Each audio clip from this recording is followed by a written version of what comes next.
कोई ज़्यादा नहीं है जिनकी आपने तशरीह करनी है। मैं आउटलाइंस देख लेता हूँ, हो सकता है इसमें से भी कोई चीज़ें उन्होंने माइनस की हों। ठीक है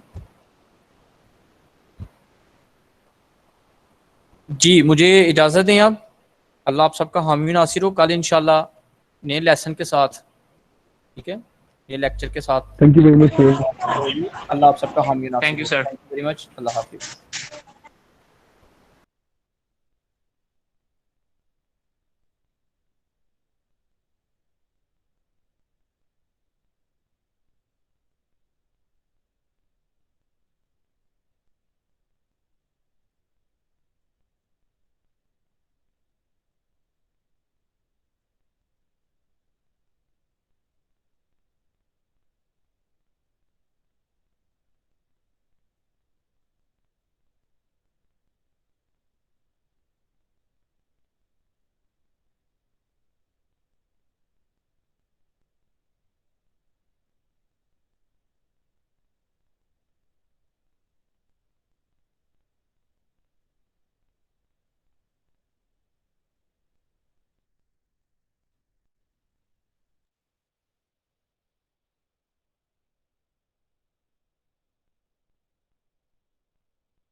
बातें कर लो।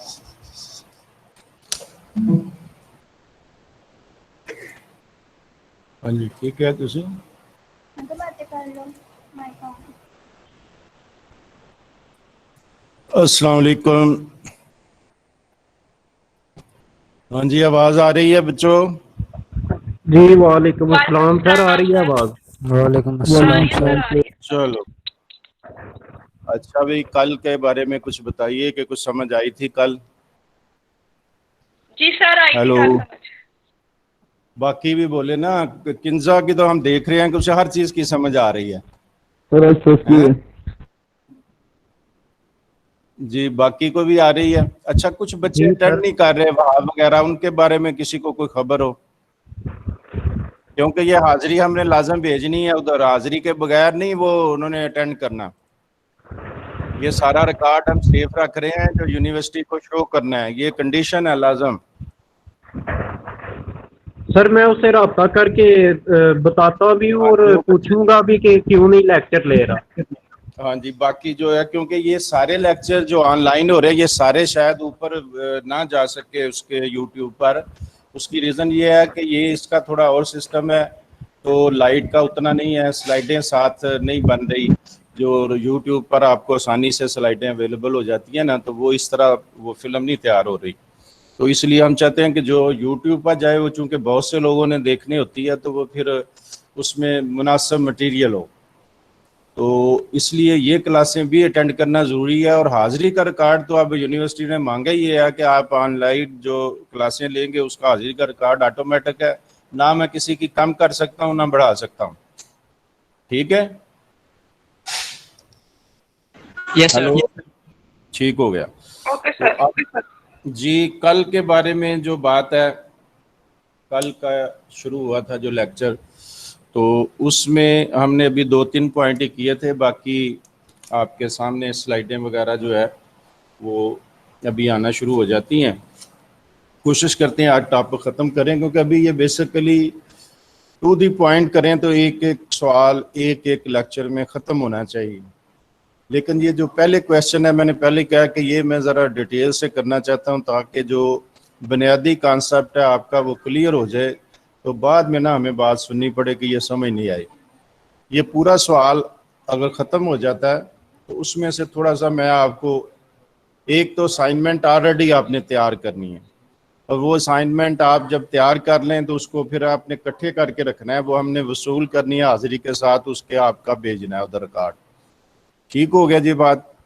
दूसरा जो है कि इसके बाद हमने कहा था कि एमसीक्यू जो इस लेक्चर से रिलेटेड है वो साथ साथ हम करेंगे, ताकि पहले जो ये थी बच्चों को कि जी वो साथ साथ नहीं थे, लेक्चर पहले हो चुके थे तो एमसीक्यू के बाद को नहीं पता चला था, बात तो वजह भी नहीं देते, तो ये भी बात थी।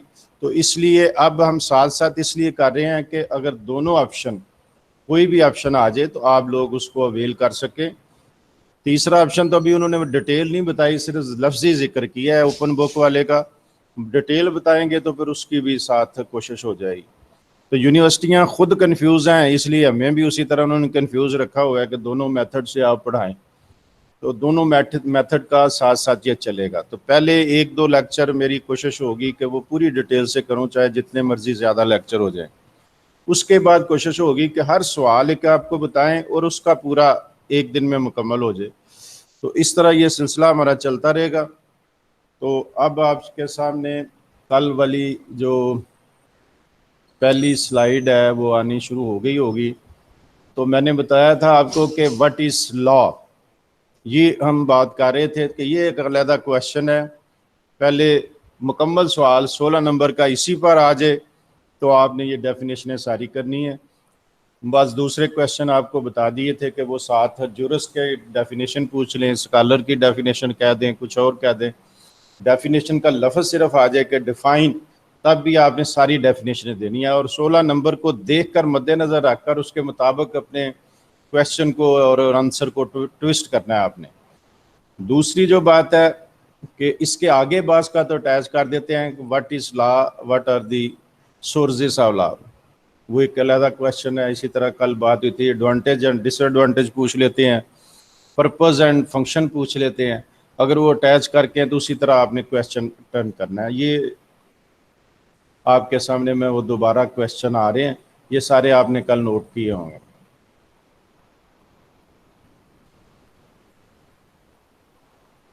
ये हमारा छठा क्वेश्चन था, पर्पस ऑफ लॉ वाला।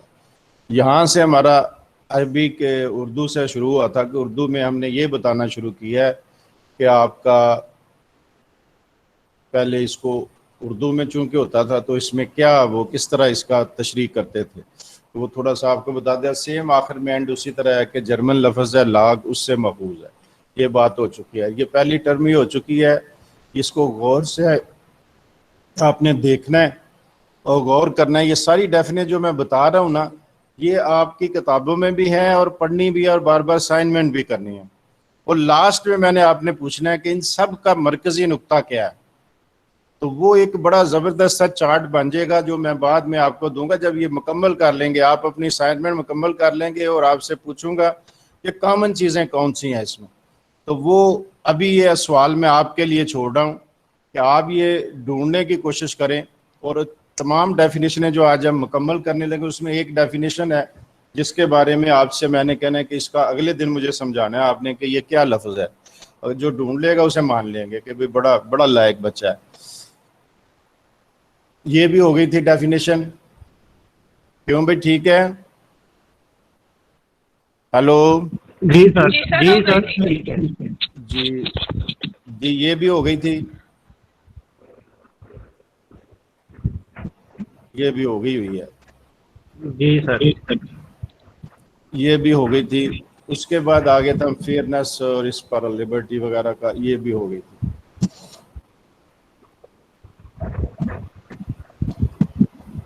ये सेंट्रल इंस्टीट्यूशन पर बात हो गई थी, ये भी हो गई है। भाई आपको इतना याद नहीं है तो क्या करेंगे? ब्लैकस्टोन की ये डेफिनेशन हो गई थी, हो गई थी। हाँ, ये भी हो गई थी। जी सर, ये भी हो गई थी। ये ऑस्टन ने क्या फरमाया हुआ है? सर ये ऑस्टन की ये जो डेफिनेशन है ना, इसमें और जो बुक में दोनों में बड़ा डिफरेंस है। हाँ, ये बात मैंने पहले भी करनी थी। ये जरूरी नहीं है कि बुक जो है ना आपके पास ये गाइड टाइप है, ये कोई ऑथेंटिक इतनी किताब नहीं है, ये कॉपी पेस्ट है। बाज डेफिनेशनें हम जो आपको दे रहे हैं वो किताबों से देख कर दे रहे हैं। अच्छा, ये ज़रूरी भी नहीं है कि अब मसलन ऑस्टन साहब है तो ऑस्टन साहब ने सिर्फ लॉ पर तबसमा नहीं की, जूरिस्प्रूडेंस पर भी की हुई है और भी बहुत से मौज़ूआत पर की हुई है। इसलिए ये ऐसे मुसन्नफ़ हैं जिनका बार बार जिक्र आना है, मुख्तलिफ जगह पर जिक्र आना है। इसलिए जो डेफिनेशन दे रहे हैं, मैंने बल्कि अपने पास से एक डेफिनेशन इसकी बताई थी जो सबसे आसान है। किसी को याद है?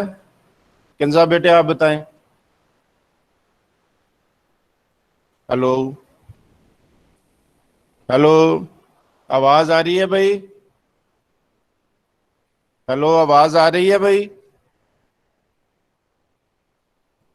जी सर, आवाज आ रही है आपकी, आ रही है आवाज।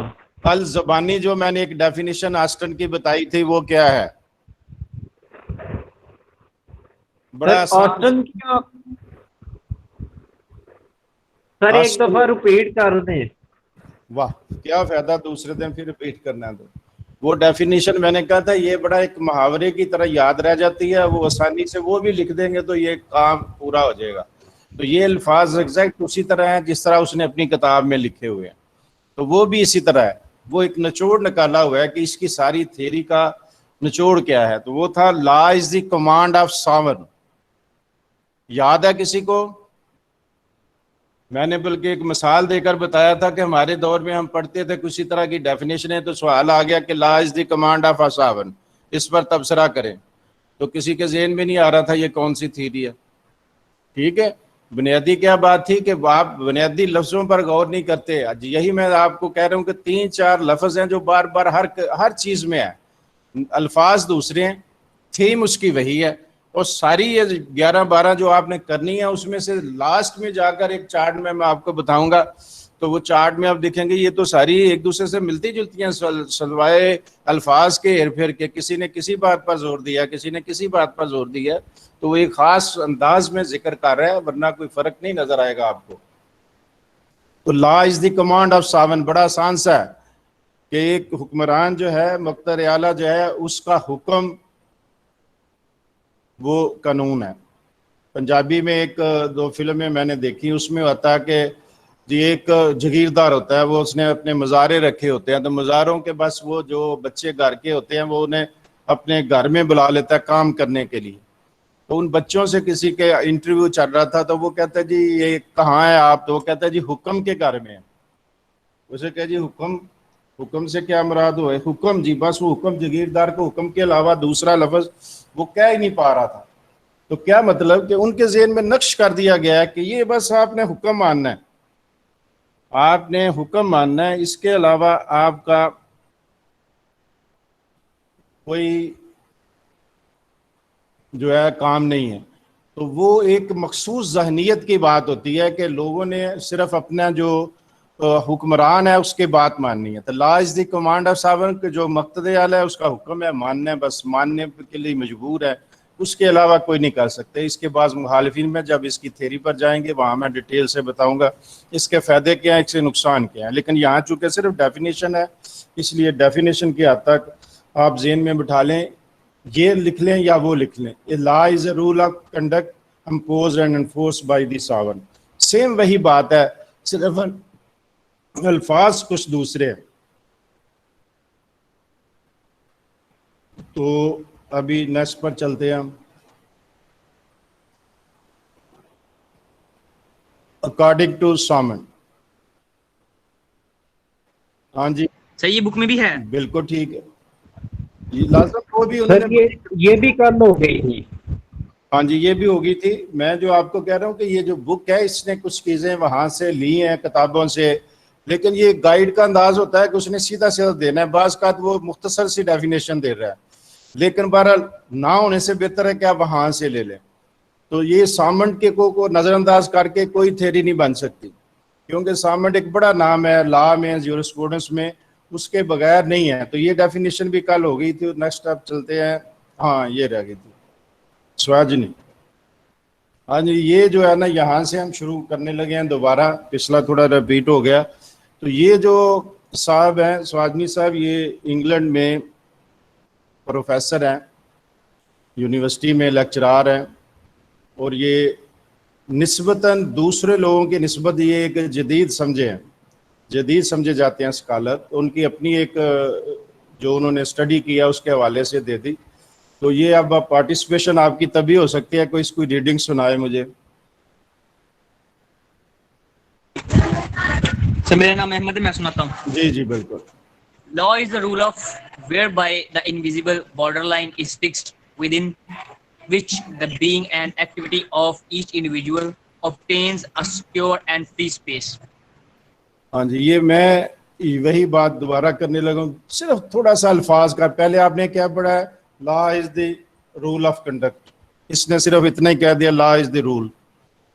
अब फ़र्क क्या है?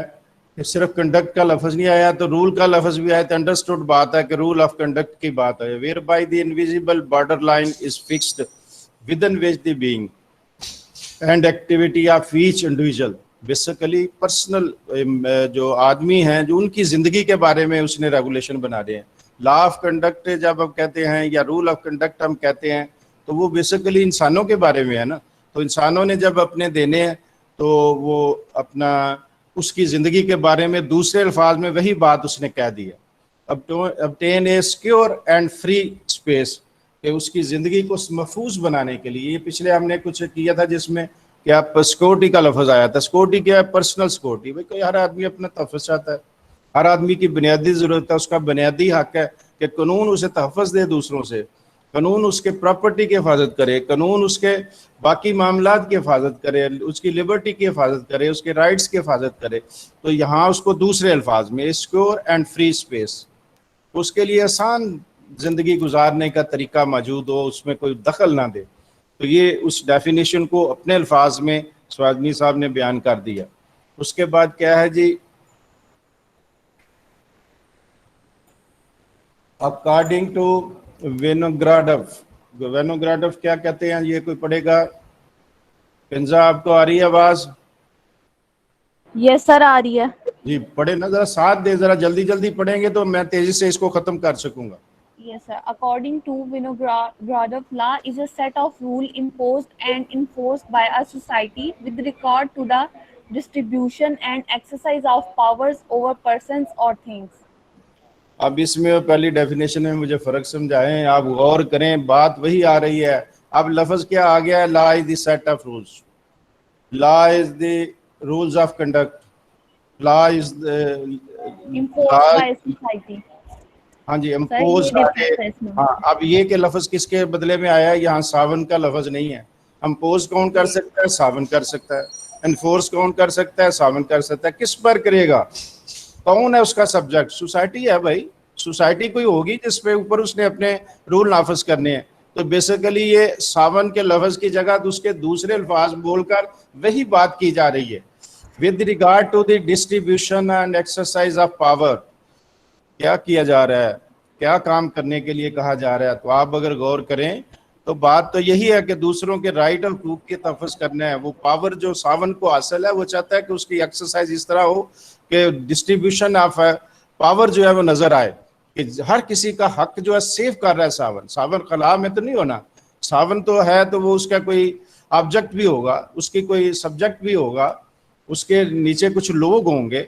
अकेला सावन तो कुछ नहीं कर सकता। सावन तो हो गई वहाँ जिसकी आपने वो एलिमेंट्स ऑफ स्टेट में आपने पढ़ा है कि सावन जहाँ जिक्र आता है तो वहाँ सबसे पहले क्या आता है? इलाका आता है, आबादी आती है, हुकूमत आती है, फिर सावन आता है। ठीक है, यही बात है ना? क्यों भाई? Yes, sir. तो ये सारी चीजें उसी मैं जो जिसकी इधर नोट करवा रहा हूँ कि ये सब में आपको एक ही चीज है, अल्फाज टर्मिनोलॉजी डिफरेंट है, और मेन थीम ये है कि वो आगे हम जब इसको सम अप करेंगे तो उसमें देखेंगे ओवर पर्सन्स आर थिंग्स, कि अब सावन जो है वो पर्सन के बारे में बात करेगा ना, और थिंग्स जो पर्सन के इस्तेमाल में आनी है उनकी। सिर्फ पर्सन का लफ्ज़ निकाल दें तो लॉ का फायदा ही कोई नहीं। लॉ जानवरों के लिए नहीं है, लॉ सिर्फ चीज़ों के लिए नहीं है। जहाँ ह्यूमन बीइंग है, पहले जब बात हो रही थी तो यही मैंने कहा था कि ह्यूमन बीइंग के लिए लॉ होता है। सावन जो है वो ह्यूमन बीइंग के ऊपर है, सिर्फ जानवरों के ऊपर नहीं है वो उसकी चलती बात। उसकी चलने फिर लॉ की जरूरत ही क्या है? लॉ तो है इंसानों के लिए। Next, according to Cicero ji. According to Cicero's, law is the highest reason implanted in nature. अब फिर वही बात आ गई, लॉ का लफ्ज भी उसी तरह है। हाईएस्ट रीजन किसका मुतबादल लफ्ज एक तरह का आ गया? Highest reason मतलब सोसाइटी के लिए, प्रोटेक्शन के लिए, हाँ, सोसाइटी की ये प्रोटेक्शन के अभी लिए अभी एक बार बड़ी बार लफ्ज हाईएस्ट रीजन, लफ्ज दूसरा है, तर्जमा करें थोड़ा सा फर्क नजर आएगा, लेकिन वही रूल ऑफ कंडक्ट की बात हो रही है। वो किसी और एंगल से बात की है, ये और तरह से की, अब चीज एक ही है। ये हाईएस्ट रीजन क्या है? लॉ किस तरह बन सकता है? तो इम्प्लांटेड का लफ्ज क्या आ गया? इन्फोर्स के मैनू में, नाफज करने के मैंने में, इन नेचर। ठीक है, तो वो इसी तरह ये बुनियादी जो 3 चीजें आपको नजर आ रही है ना, कि वो हर एक डेफिनेशन में उनकी रूह यही नजर आएगी। जी नेक्स्ट चलते हैं। अल्पाइन बड़ी According to Alpanian, law is the Alpine. art or science of what is equitable and good. हाँ जी, इसका भी ये देखें कि इसको जरा और अख्तसार के साथ उन्होंने कर दिया है। उन्होंने कहा जी बाज लोग कहते हैं ये आर्ट्स है, बाज कहते हैं ये साइंस है, तो क्या चीज़ है ये? तो इसका आसान सा जवाब दे दिया, what is equitable and good. Equitable का क्या मतलब है अभी? बराबरी, इंसाफ, हाँ, मुनसिफाना। इक्विटेबल का तर्जुमा है मुनसिफाना, एंड गुड और अच्छा। इसका मतलब है जो अच्छा है वो आर्ट्स है या साइंस है, ला है भाई। अच्छा और क्या होगा? जो इंसानों के लिए बेनिफिशियल है, जो इंसानों के लिए काबिल कदर है, जो इंसानों के दरमियान माशरती जो तकसीम है दुरुस्त रखता है, उनके हकूक की हिफाजत करता है। ठीक होगी बात? yes sir. ऑस्टन साहब आगे देखो। According to Austin, तो मैं पढ़ता हूँ, law is the aggregate of rules set by man as politically superior or sovereign to man as politically subject. हाँ जी, इसका बताएं, अब आप ही बता दें इसमें क्या चीजें हैं। मैं जिन लफ्जों पर आपकी तवज्जो दिला रहा हूँ वो क्या नजर आ रहे हैं इसमें? अब रूल ऑफ कंडक्ट का लफ्ज था, सेट ऑफ रूल का था, अब एग्रीगेट ऑफ रूल्स का आ गया। ठीक है, aggregate of rules set by man, इंसान ने बनाए है ना, जो Yes, sir. खुदा के बनाए वो नेचुरल होंगे, तो जो इंसान ने बनाए हुए हैं, अब सिर्फ उसी बात को दूसरे अल्फाज में बता दिया गया। एज पोलिटिकली सुपीरियर, सावन की जगह ये लफ्ज है कि नहीं है? साथ ही है, politically superior and sworn to man, जो आदमियों के ऊपर है, एज पोलिटिकली सब्जेक्ट। तो बात तो वही है कि इसमें भी सावन का जिक्र है, इसमें भी रूल का जिक्र है, ये भी ला है। ठीक है, फॉलो कर रहे हैं भाई मेरे? yes sir. जी सर, जी सर। Yes, sir. बुनियादी थीम आपको वही नजर आएगी, सिर्फ अल्फाज दूसरे हैं, टर्मिनोलॉजी दूसरी है, याद करने में आपको आसानी हो जाएगी। अगर मेन थीम को डिस्टर्ब नहीं करेंगे तो आपकी डेफिनेशन दुरुस्त हो जाएगी। उसके बाद क्या है जी, हॉबीज कौन पढ़ेगा? Sir, मैं पढ़ती हूँ। According to ji. Hobbes, law is the speech of him who by right commands somewhat to be done or omitted. हाँ जी, अब इसमें देखें क्या सूरत है। ला का लफ्ज उसी तरह आ गया। इज दी यहाँ पे भी कमांड, command है। कमांड कौन करता है? कमांड कौन कर सकता है? सावन करता है। अभी शुरू में हमने किया सावन करता है, सर।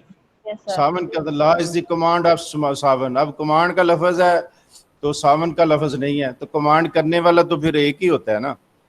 तो कमांड का लफ्ज आ गया, इसका मतलब सावन की बात हो रही है। हु बाई राइट, उसका हक होता है कि कमांड करे। हु बाई राइट कमांड्स, उसका हक होता है। Some what to be done are omitted, कि क्या चाहिए करना और क्या छोड़ना चाहिए, ये उसका राइट है, उसे सोचने का हक हासिल है, उसे वो नाफज करना है। उसने इंसानों के दरमियान वो हमवार करने के लिए, तलकात को मेंटेन करने के लिए, राइट्स को मेंटेन करने के लिए वो कमांड करनी है। तो बात क्या हो रही है? डेफिनेशन। तो किसकी? हॉबीज की। Next. According to Hooker, law is the any kind of rule or canon whereby actions are framed.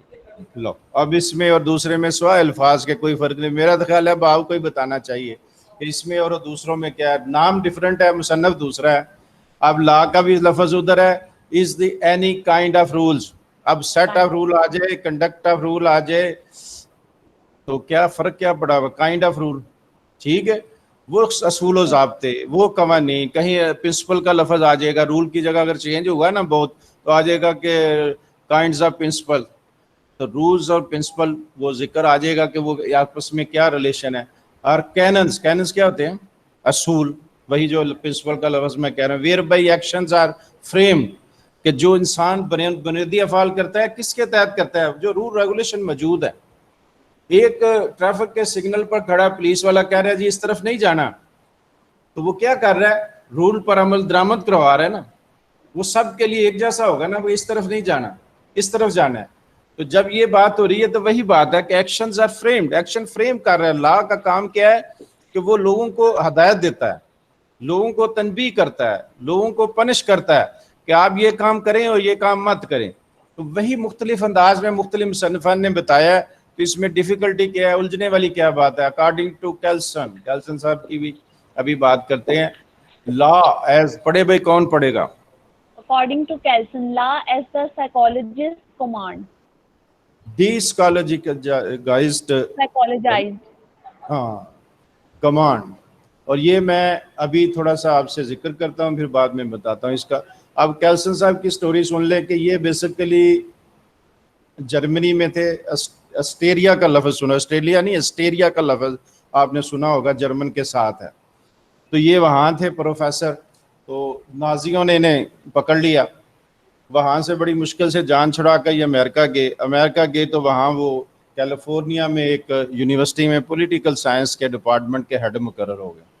तो फिर उन्होंने अपनी ये फ़िलासफ़ी सारी देनी शुरू कर दी।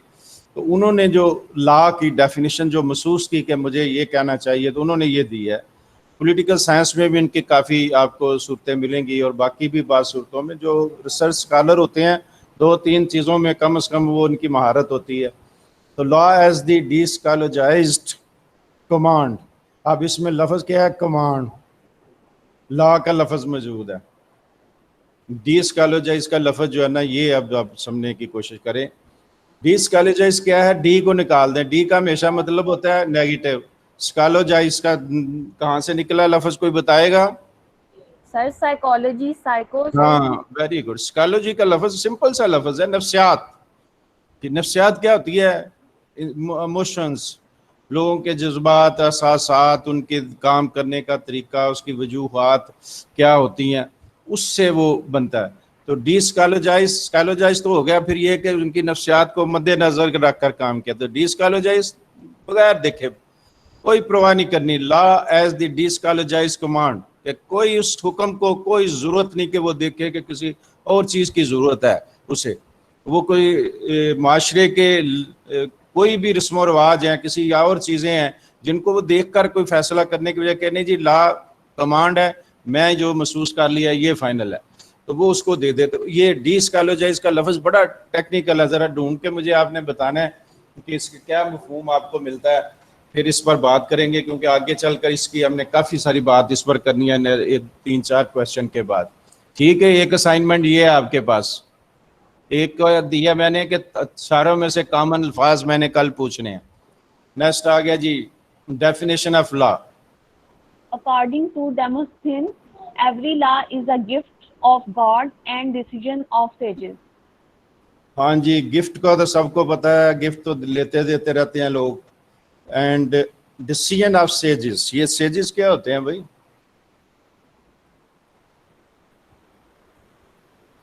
सेजेस क्या होते हैं? और जजेस या कोई भी जो इंसाफ कायम करता हो या फैसला करता हो, फैसला लेता हो। सोचे समझी बातें जो हो ना, बड़ी बारीकी से गौर व फिक्र के साथ, बड़े वक्तों के मेहनत लगाकर, तो जो माहिरीन की राय हो, जो बहुत से लोगों की, तो उसका मतलब इसका ये आएगा, every law is a gift of God. या तो वो खुदा की तरफ से है या वो डिसीजन ऑफ सेजेस की तरफ से है। कि दो तरह ही लॉ बनते हैं, या खुदा बनाता है या जो हुक्मरान है वो बनाता है। तो ऐसे नहीं बनते, बड़े गौर व फिक्र से बनते हैं, बड़े क्या कहना चाहिए, मेहनत से और होता है, और उस पर काफ़ी चीज़ों पर गौर करके बनाया जाता है। तो इसलिए ये MCQ सेशन आ गया। अभी थोड़ा सा टाइम है MCQ का, ये मैंने सिर्फ उससे रिलेटेड दिए हैं, बनते बहुत ज़्यादा हैं। अगर आपने नोट करने हैं तो नोट कर लें, लेकिन ये इसी से मुतल्लिक़ है कि आपने ये बताना है कि ये किस चीज़ को किस तरह हमने समझना है। क्योंकि सवाल अगर MCQ पर मबनी आ गया तो फिर आपने उसमें मुश्किल हो जाएगी आपको। आपने डेफिनेशन याद की होगी, जो मैंने बनाए हैं ज़्यादातर उसमें मैं डेफिनेशनों को लाजम याद करवाने की कोशिश की है। तो इसमें ज़रा थोड़ा सा ऐसी भी चीज़ें हैं जो अभी पहले वाली डेफिनेशनों में नहीं है, यहाँ आपको नज़र आएंगी वो चीज़ें, लेकिन थोड़ा सा कोई साथ दें कि आप इसमें रीडिंग करें। हाँ भाई, कौन पढ़ेगा?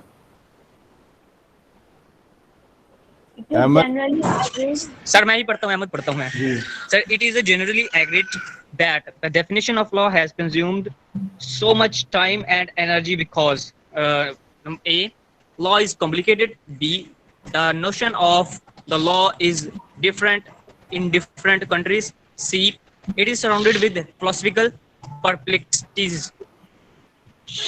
हाँ जी, ये जो कह रहा है तर्जुमा मैं समझाता हूँ, फिर मुझे जवाब देना आपको आसानी हो जाएगा।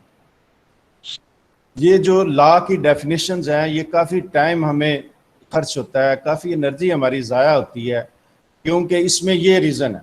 अब एक रीज़न चूज करके बताना है, ये ठीक है। Law is a complicated, law बड़ा मुश्किल है।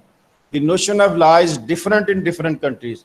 मुख्तलिफ मुल्कों में चूँकि मुख्तलिफ है लॉ की तशरीह की जाती है, इसलिए ये मुश्किल है। It is surrounded with philosophical perplexities. हाँ जी, ये कि क्या है कि फ़िलासफ़रों ने मुख्तलिफ, इतना ज़्यादा फ़िलासफ़रों ने डाली हुई है टर्मिनोलॉजी, अभी आपके सामने आई है कि आदमी कंफ्यूज हो जाता है कि क्या करे। इसमें मुश्किलात ही मुश्किलात नज़र आती हैं। तो इन तीनों में आप सजेस्ट करें कि कौन सा दुरुस्त नज़र आता है। ये सारी डेफिने आज के सामने हो चुकी हैं, ये ताज़ा है, इस पर आपको ज़्यादा बेहतर मिल सकता है। इसमें जवाब जो दुरुस्त वाला जी बी वाला, हाँ जी बिल्कुल ठीक है किंजा, आपने ठीक कहा। सबसे बड़ी मुश्किल ये है, बाकी चीज़ें नहीं मुश्किल है, टर्मिनोलॉजी भी सीख लेता है। बाकी एक मुल्क में एक तरह की तशरीह है, दूसरे मुल्क में दूसरी तरह है, उस मुल्क तीसरे मुल्क में कोई और फिलासफर है, उसने किसी और तरह उसकी तशरीह कर दी है। तो इस वजह से ये मुश्किल आती है स्टूडेंट को पेश आने में कि पता नहीं ये ला ही कुछ और चीज़ है। तो ये मुश्किल मैंने आपकी आसान करनी है जब आखिर में सब में आएगा। तो ये अभी समझ लिया कि सब में जो मेन थीम है मैंने आपको बता दी है। अब इस तरह के आप MCQ करेंगे तो आपके सामने वाज़ेह हो जाएगा। क्वेश्चन नंबर 2 पढ़े भाई। अहमद जरा जल्दी जल्दी आप पढ़ दें और बाकी को जवाब दे दे। Yes, sir. Law may be defined as an assemblage of signs declarative of a violation conceived or adopted by the sovereign in a state. हाँ जी, इसके MCQ का क्या जवाब होगा? Bentham, number हाँ। A. जी नहीं, यही उसका जवाब ही यही है।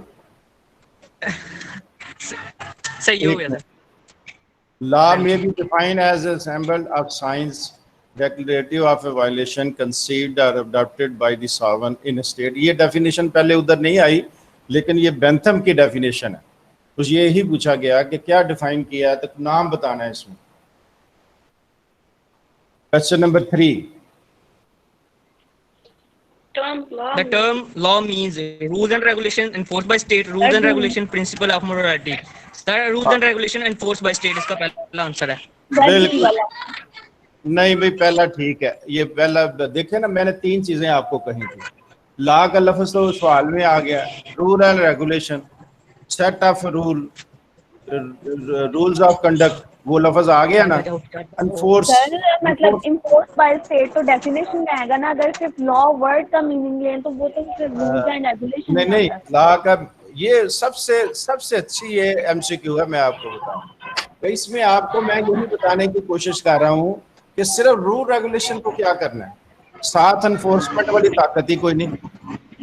Principle of morality, principle of morality से लॉ जरूर बनते हैं, लेकिन वो लॉ तो नहीं होते। मोरालिटी को सेफ करने के लिए हमने लॉ बनाने होते हैं। तो लॉ को तो अभी 15 डेफिनेशन हमने की हैं कि लॉ क्या है, रूल रेगुलेशन और कमांड या सावन। अनफोर्स का लफ्ज आए, अम्पोज का लफ्ज आए, एक्सप्लेन का लफ्ज आए, मैंने कहा था वो सावन से रिलेटेड है। ठीक हो गई बात। रूल और रेगुलेशन एनफोर्स बाय स्टेट, तो यहाँ क्या है, स्टेट सावन है वो एनफोर्स कर रही है, तो रूल रेगुलेशन है तो तब वो बनेंगे, लॉ बनेंगे। ठीक हो गई बात, फॉलो किया मेरा पॉइंट? Yes sir. जी सर। ये कौन बोला है? ये कोई बड़ी देर बाद बोला है। किंजा के अलावा किसकी आवाज थी? सर ईशा। अच्छा, ये जवाब आपके सामने एक बार फिर आ गया। Question number 4, the term law is derived from. The term law is derived from German word, German, Greek, Roman, sir, German word. हाँ, ये सबको आता है। ये पिछले MCQ जो मैंने YouTube पर दिया था उसमें शामिल था। ये next. The term law is first used in 11th century, 12th century, 13th century, 14th century. ये क्वेश्चन भी उसमें शामिल था पहले जो MCQ YouTube पर मौजूद है। Sir 12th century. सर जी बिल्कुल ठीक है। नहीं नहीं, अच्छा। 12 है। ये तो ऑलरेडी मौजूद है, लेकिन दोबारा मैंने इसलिए किए हैं कि आप ये थोड़ा सा मैच कर जाए, आप लेक्चर के साथ साथ हो, ताकि आपको समझ आती जाए। हाँ जी। All rules are called law. They have characteristics enforced by state, have a purpose, develop legal order for state. All of these, sir. I think all of these. Yes, हाँ, sir, बिल्कुल। all of these. आयशा, आप बताइए क्या समझ आती है, कौन सा दुरुस्त है इसमें option? Sir, all of these. Yes. चलो ठीक हो गई, बात यही है। ये तीनों enforce by state, 7 has a purpose होगा उसका, वो लोगों के लिए होंगे, रूल्स होंगे, तो रूल्स तो पर्पस के लिए है, इसलिए has a purpose. Develop legal order for state, लोगों के दरमियान एक लीगल ऑर्डर, अमन व अमान कायम करना है, हकूक के तहफ़्फ़ुज़ का एक ज़ाब्ता बनाना है। तो ये सारी चीज़ें होंगी तो तब हम कहेंगे। ठीक होगी बात जी, ये तो कुछ समझ आ गई है लोगों को। दिस डेफिनेशन बिलोंग्स टू, हाँ जी, This definition belongs to law as the diplochloride ना command. Kelson, Bentham, Austin. ना सर कैल्सन है, कैल्सन। पहले लफ्ज ठीक करें, लफ्ज पहले ठीक बोले। अभी मैंने सर, इसका नहीं डी साइकोलॉजिस्ट। मैंने कहा सिकालोजी बुनियादी लफ्ज है, उससे लफ्ज बना है सिकालोजाइज, स्कालोजाइज्ड। ठीक है, स्कालोजाइज्ड, डिस्कालोजाइज कमांड जो है, अब किसकी है ये? Kelson. कैल्सन। सब मुत्तफिक हैं कि कोई इख्तलाफ रखता है तो वो बोले। सब ठीक है, कभी हुआ है, अभी थोड़ी देर पहले हमने किया है ये। हाँ जी, ये कौन पढ़ेगा? As per Austin, the characteristics of law are command, section, duty, sovereign. ये थोड़ा सा Sir, ये all of these है. All of these. Sir, all of these. देखिए, सोवरेनिटी मेरे ख्याल में। All of these.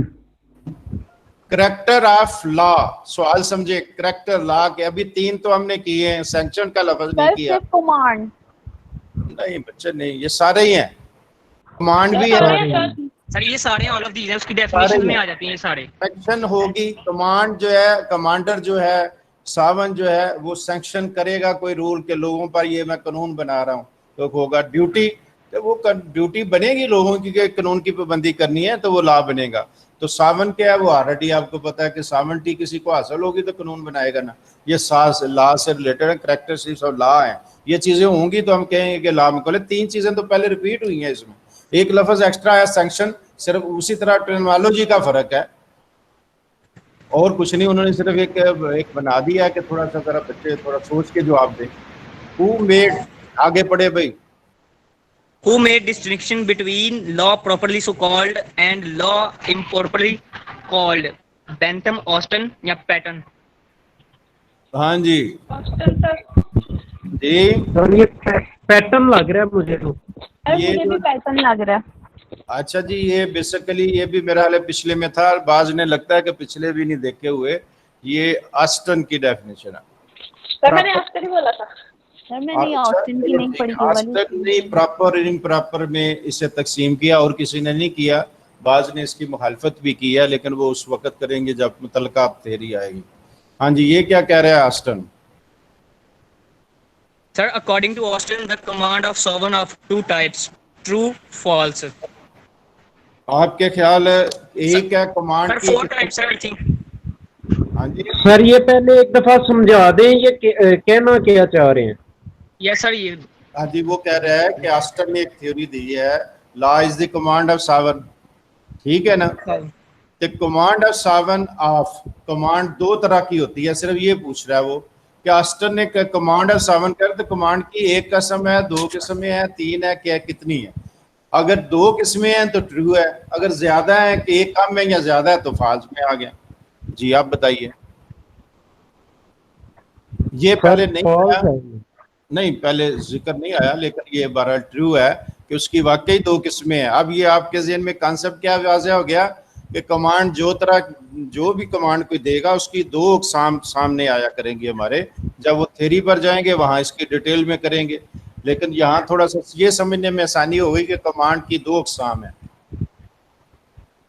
हाँ जी, According to Austin, which is the command of sovereign general, particular, both A and B, none. हाँ जी, ये कौन बताएगा भाई इसका जवाब? बहुत इजी है, बहुत इजी है। सर पहला है मेरा ख्याल है, जनरल। अब भाई टाइम बचाने के लिए मैं मुख्तसर कर रहा हूँ, नहीं तो सबसे पूछता। ये असल में जो पीछे सवाल है ये उसी को मुकम्मल किया गया है। कमांड की एग्जाम दोनों दे दिए, जनरल दूसरा बोथ ए एंड बी। ये अब आपके सामने आ गया कि कमांड की एग्जाम कौन सी है, जनरल और पार्टिकुलर। ठीक हो गया। और जनरल कौन सी होगी? जो सारे पब्लिक की एजेंसी है, उसने कहा जी ये लॉ है, सब ने पाबंदी करनी है। दूसरा कहता है नहीं भाई ये लॉ है, ये फलां ने पाबंदी करनी है। वो कोई खास कम्युनिटी है या कोई मिनॉरिटी है या कोई खास तबका है। फर्ज करे रेलवे एक्ट है तो वो रेलवे के मुलाजमीन के लिए है ना, आर्मी एक्ट है तो आर्मी के मुलाजमीन के लिए है ना, वो पार्टिकल किस्म के आ गए। ठीक है, तो जिस तरह की जनरल और पार्टिकुलर दो अकसाम है कमांड की, यहाँ सिर्फ इतना आपने सीखा। और दोनों ये